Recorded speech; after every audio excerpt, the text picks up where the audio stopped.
नमस्कार दोस्तों, आज की वीडियो में हम आपके हिमाचल प्रदेश के ग्लेशियर्स के बारे में पढ़ेंगे।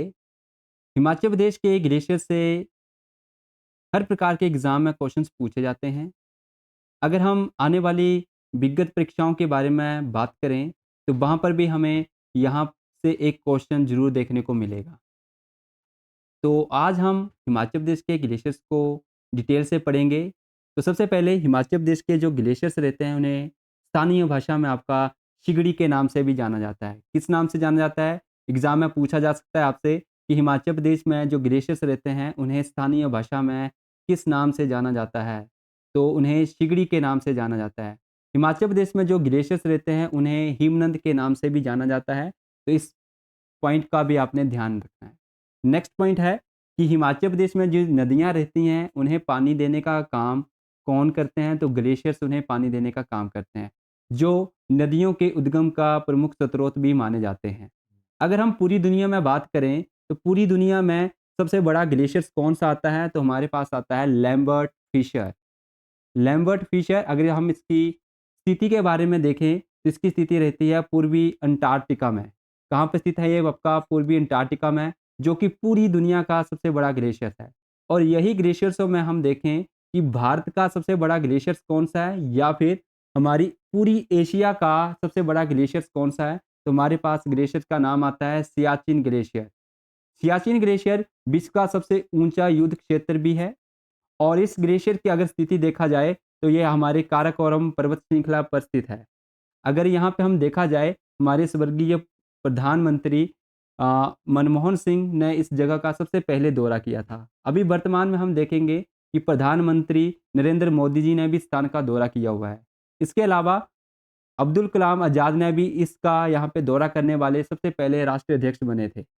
इसके अलावा जो सियाचिन ग्लेशियर है, यहाँ से एक नदी निकलती है जिसका नाम है नुब्रा, और नुब्रा आगे चलकर आपकी श्योक नदी में यहाँ पे मिल जाती है। श्योक नदी आगे चलकर आपके सिंधु नदी में क्या हो जाती है? मिल जाती है। नदी लगभग आपके 3000 किलोमीटर बहती है और आपकी अरब सागर में जाकर गिर जाती है। अगर हम हिमाचल प्रदेश के बारे में बात करें कि हिमाचल प्रदेश का सबसे बड़ा ग्लेशियर कौन-सा है? तो हमारे पास नाम आता है बड़ा शिगड़ी। क्या नाम आता है हमारे पास? बड़ा शिगड़ी। तो बड़ा शिगड़ी ग्लेशियर बोल सकते हैं, या फिर आपका बड़ा ग्लेशियर्स भी के नाम से भी जाना जाता है। इसकी स्थिति देखी जाए, तो ये हिमाचल प्रदेश के लाहौल स्पीति या चंद्रा घाटी में स्थित है। लाहौल स्पीति में चंद्रा घाटी में स्थित एक ग्लेशियर है, जिसकी अगर लंबाई की बात करें, तो लंबाई इसकी रहती है 27.7 किलोमीटर, या फिर अप्रोक्सीमेट 25 किलोमीटर इसकी लंबाई रहती है। एग्ज़ाम में पूछा जा सकता है आपसे कि बड़ा शिगड़ी जो ग्लेशियर हिमाचल प्रदेश का सबसे बड़ा ग्लेशियर है, इसकी लंबाई कितनी है? तो इसकी लंबाई रहेगी 25 किलोमीटर, या फिर आपकी 27.7 किलोमीटर। और ये बड़ा ग्लेशियर या बड़ा शिगरी ग्लेशियर चंद्रा नदी को क्या करता है? पानी देता है, और ये आपकी तांडी नामक स्थान पर जाकर भागा नदी में क्या हो जाती है? मिल जाती है। भागा नदी यहाँ से दोनों मिलकर चंद्रभागा का निर्माण करती है, जिन्हें हम आपका चिनाब नदी के नाम से भी जानते हैं। अगर इसकी स्थिति के बारे में देखें बड़े शिगड़ी की, तो इसकी स्थिति रहती है हमारे पास पीर पंजाल पर्वत श्रृंखला पर। अगर हम इसकी खोजकर्ता के बारे में देखें, तो इसका सर्वेक्षण सबसे पहले 1906 ईस्वी में एच. बाकर और ई.एच. पास्को द्वारा इसका सर्वेक्षण किया गया था। और ये ई.एच. पास्को तथा एच. बाकर कौन हैं? तो ये भारतीय भूवैज्ञानिक सर्वेक्षण के क्या हैं? आपके अध्यक्ष हैं। इसके बाद दूसरा जो हिमनद हमें इम्पोर्टेंट पढ़ना है, वो है आपका चंद्रा हिमनद, या चंद्रा ग्लेशियर्स के नाम से भी जाना जा सकता है। चंद्रा हिमनद की स्थिति भी अगर देखेंगे, तो चंद्रा घाटी में स्थित है, और चंद्रा घाटी आपकी लाहौल स्पीति जिले में स्थित है। और ये आपके चंद्रताल झील का भी निर्माण करती है, और चंद्रताल झील से चंद्रा नदी निकलती है। चंद्रा नदी को पानी देने का सोर्स हमारे पास चंद्रा ग्लेशियर्स या फिर बड़ा शिगड़ी आते हैं। दोनों ही साथ में है, और दोनों ही चंद्रा नदी को क्या करते हैं? पोषित करते हैं। नेक्स्ट हमारे पास हिमनद आता है आपका भागा ग्लेशियर। भागा ग्लेशियर से हमारी कौन-सी नदी निकलती है? भागा नदी निकलती है। और भागा हिमनद पर पहुँचने के लिए हमें कॉक्सर के रास्ते से जाना पड़ता है, तब जाकर हम भागा हिमनद के पास समीप में पहुँचते हैं। इसके अलावा हमारे पास कुल्टी ग्लेशियर्स आता है। कुल्टी ग्लेशियर की स्थिति अगर देखी जाए, तो ये लाहौल स्पीति जिले में है, और इसके यहाँ पे रोहतांग दर्रे से भी इसे देखा जा सकता है। ये ग्लेशियर्स छोटे-छोटे आपके छोटा चिगड़ी, पांचा, समुद्री तथा बालूनाग ग्लेशियरों के बीच स्थित है, कुल्टी ग्लेशियर के उत्तर में हम देखेंगे तो आपका मिलांग ग्लेशियर्स भी आता है। इसके अलावा हम यहाँ पे देखेंगे एक आपका आता है गेफांग ग्लेशियर, जो कि कहाँ पे स्थित है? लाहौल स्पीति में स्थित है। इसे लाहौल स्पीति का मणिमहेश के नाम से भी जाना जाता है। तो ये सबसे मोस्ट इम्पोर्टेंट क्वेश्चन रहेगा आपका एग्जाम के लिए कि किसे लाहौल का मणिमहेश के नाम से जाना जाता है, या कौन सा ग्लेशियर है जिसे लाहौल का मणिमहेश कहते हैं। तो हमारा आंसर होगा गेफांग ग्लेशियर। गेफांग ग्लेशियर का नाम आपका राजा गेफांग के नाम से पड़ा है, जो कि लाहौल स्पीति के देवता भी रहे हैं, और उन्हीं के नाम से इस ग्लेशियर का नाम पड़ा है गेफांग ग्लेशियर। इसकी आकृति जो है आपकी पिरामिड के टाइप की है, और ये आपके स्विट्जरलैंड के मैटनहॉफ की तरफ पे है। मैटनहॉफ किसकी तरफ से है? आपकी मैटनहॉर्न की तरह है, जो कि स्विट्जरलैंड में स्थित है। तो पूछा जा सकता है कि हिमाचल प्रदेश का ऐसा कौन सा ग्लेशियर है जिसकी आकृति मैटनहॉर्न की तरह है, यानी कि पिरामिड के जैसे दिखाई देती है? तो वो है आपका गेफांग ग्लेशियर। और ये मैटरहॉर्न आपका यूरोप का सबसे प्रसिद्ध ग्लेशियर्स भी है। तो ये पॉइंट आपने इम्पोर्टेंट है, ध्यान में रखेंगे एग्जाम के पॉइंट ऑफ व्यू से। नेक्स्ट है lady of Keylong glacier. Lady of Keylong glacier भी आपकी लाहौल स्पीति जिले की केलांग घाटी में स्थित है। कहाँ पे स्थित है ये? आपका केलांग घाटी में स्थित है। इसे यह नाम लेडी ऑफ केलांग से के नाम से भी जाना जाता है।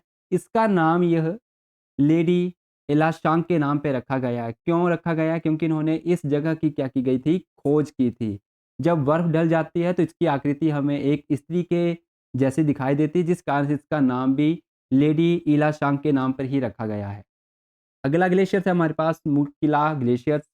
इसे BM5 या फिर स्पाइक के नाम से भी जाना जाता है। मोस्ट इंपॉर्टेंट एग्जाम के पॉइंट ऑफ व्यू से कि मुकिला ग्लेशियर्स को हम EM5 या फिर स्पाइक के नाम से भी जानते हैं। नेक्स्ट ग्लेशियर मोस्ट इंपॉर्टेंट रहेगा कि सोनापानी ग्लेशियर। सोनापानी ग्लेशियर आपका पीर पंजाल पर्वत श्रृंखला पर स्थित है, और ये हिमाचल प्रदेश और जम्मू कश्मीर तक ये पीर पंजाल पर्वत श्रृंखला क्या है? आपकी फैली हुई है।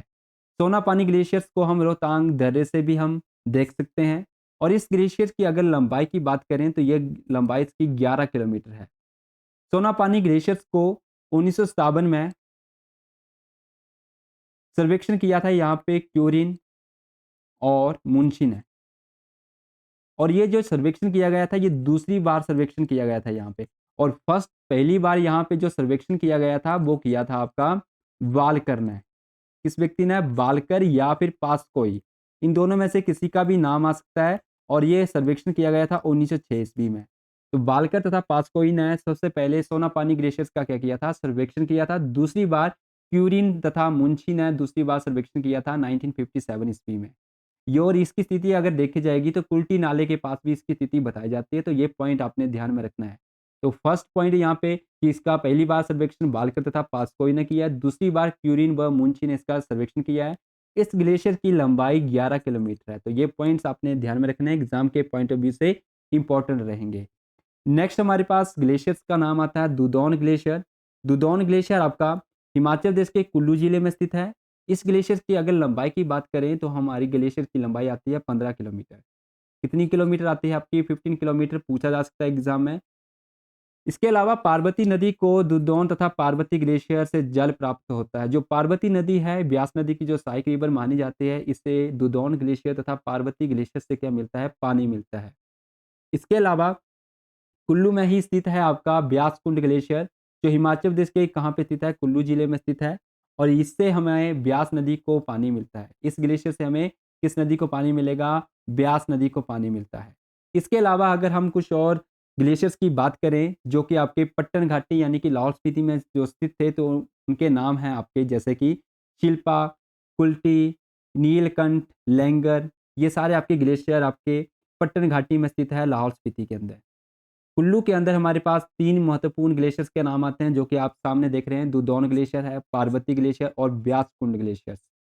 इसके अलावा हमारे पास आता है बांदल ग्लेशियर, और बांदल ग्लेशियर आपका जिसे हम बड्डल ग्लेशियर के नाम से भी जानते हैं, और ये आपका कांगड़ा जिले में स्थित है। और कांगड़ा जिले में यह आपका बड़ा बंगाल क्षेत्र में स्थित है, जो कि आपकी बड्डल नदी को क्या करता है? पोषित करता है। जो बड्डल नदी है, ये आपकी रावी नदी की सहायक रिवर मानी जाती है। इसके अलावा हमारे पास चंद्रनाहन झील आती है, या चंद्रनाहन ग्लेशियर, जिससे हमें चंद्रनाहन झील को भी पानी मिलता है। और ये कहाँ पे स्थित है? शिमला में स्थित है। शिमला में चांसल चोटी पर स्थित है आपका ये ग्लेशियर और इससे हमारी पब्बर नदी को क्या मिलता है? पानी मिलता है। इसके अलावा हमारे पास गारा ग्लेशियर आता है जो कि किन्नौर ज़िले में है। गारा ग्लेशियर कहाँ पे स्थित है? किन्नौर ज़िले में स्थित है और इससे हमारी गारा खड्ड को पानी मिलता है। तो गारा खड्ड को पानी मिलता है और ये गारा खड्ड किसकी सहायक रिवर्स कहलाई जाएगी? ये आपकी सतलुज की सहायक रिवर्स कहलाई जाती है। इस प्रकार से हमने हिमाचल प्रदेश के महत्वपूर्ण आपके ग्लेशियर्स के बारे में पढ़ा है। कुछ आपके वन लाइनर क्वेश्चंस बनते हैं एग्ज़ाम के पॉइंट ऑफ व्यू से, तो वो हम जल्दी से देख लेते हैं कि हिमाचल प्रदेश के जो अधिकांश ग्लेशियर हैं, वो कहाँ पे पाए जाते हैं? आपके महान हिमालय में पाए जाते हैं। जो सबसे बड़ा ग्लेशियर्स है, आप बड़ा शिगड़ी अभी हमने पढ़ा, तो उसकी जो लंबाई हमने बात की थी 25 किलोमीटर लंबाई बात की थी या फिर 27.7 किलोमीटर आपको एग्ज़ाम में देखने को मिल सकती है। बड़ा शिगड़ी पर सबसे पहले विजय प्राप्त किस व्यक्ति ने की थी? तो कैप्टन हार्डकोर्ट ने की थी 1869 ईस्वी में। दूसरा क्वेश्चन आपसे इस प्रकार से पूछा जा सकता है कि सबसे पहले चढ़ाई किसने की थी? तो मेजर बलजीत सिंह ने यहाँ से चढ़ाई की थी जो कि भारतीय सेना के क्या हैं? मेजर हैं 1970 ईस्वी में। दूसरा कि भूवैज्ञानिक सर्वेक्षण टीम के सदस्य कौन थे जिन्होंने 1906 ईस्वी में बड़ा शिगड़ी का क्या किया था? दौरा किया था। तो वो हैं आपके एच बाकर और ई.एच. पास्को, ई.एच. पास्को होंगे। नेक्स्ट है कि पूरी की पूरी हिमालय पर्वत प्रणाली में कितने ग्लेशियर्स आते हैं? तो लगभग 5000 से भी अधिक क्या है आपके यहाँ पे ग्लेशियर्स हैं। लेडी ऑफ केलांग ग्लेशियर्स के नाम से कौन-सा जाना जाता है? जिसे काला धब्बा या वुमेन इमेज यानी कि महिला की आकृति के जैसा जो हमें दिखाई देता है उसे हम क्या कहते हैं? आपका लेडी ऑफ केलांग ग्लेशियर्स कहते हैं। किसके नाम पे रखा गया है? लेडी एला शलाइंडे के नाम पे रखा गया है। एंड्रयू विल्सन नामक यूरोपीय यात्री ने 1873 में लाहौल को ग्लेशियरों की घाटी कहा था। तो लाहौल स्पीति को किसने ग्लेशियरों की घाटी कहा था? ये इंपॉर्टेंट क्वेश्चन है। तो किसने कहा था? आपका एंड्रयू विल्सन ने कहा था और ये कौन थे? यूरोपियन यात्री थे। रक्षा अनुसंधान विकास डीआरडीओ की एक शाखा है और ये आपकी हिमस्खलन अध्ययन आपका प्रतिष्ठान मनाली में स्थित है। कहाँ पे स्थित है? आपकी डीआरडीओ की ये शाखा आपकी मनाली में स्थित है और कौन सी ये आपका हिमस्खलन अध्ययन आपका प्रतिष्ठान आपका स्थित है। सोनापानी ग्लेशियर का सबसे पहली बार सर्वेक्षण 1906 में हुआ था। बाकर तथा ई.एच. पास्को के द्वारा किया गया था। शिमला के रिज मैदान से भी आपका सोनापानी तथा गेफांग ग्लेशियर को देखा जा सकता है। इस प्रकार से हमने हिमाचल प्रदेश के ग्लेशियर्स को पढ़ा है कि कौन-कौन से ग्लेशियर की स्थिति कहाँ पे स्थित है। मुकीला ग्लेशियर, बड़ा शिगड़ी, बाघा हिमनद, चंद्रा हिमनद या सोनापानी ग्लेशियर, चाहे आपका ब्यास कुंड ग्लेशियर, इन सभी को हमने डिटेल से पढ़ा है। यहाँ से आपको एग्ज़ाम में पक्का क्वेश्चन एक एग्ज़ाम में देखने को ज़रूर मिलेगा। अगर वीडियो अच्छी लगी हो तो ज़रूर इसको लाइक कीजिएगा। अगर आप चैनल पे पहली बार हैं तो ज़रूर इसको सब्सक्राइब कीजिएगा। मिलते हैं आपको अगली वीडियो में, तब तक के लिए